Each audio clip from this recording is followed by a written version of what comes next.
Hello, welcome. Nice to see you.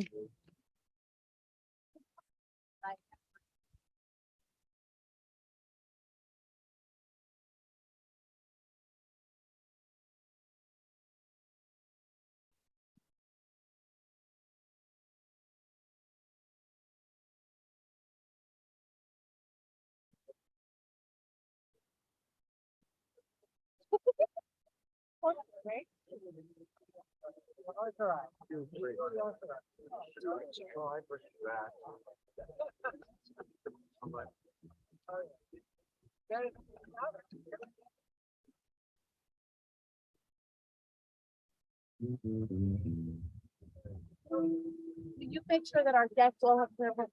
Thank you.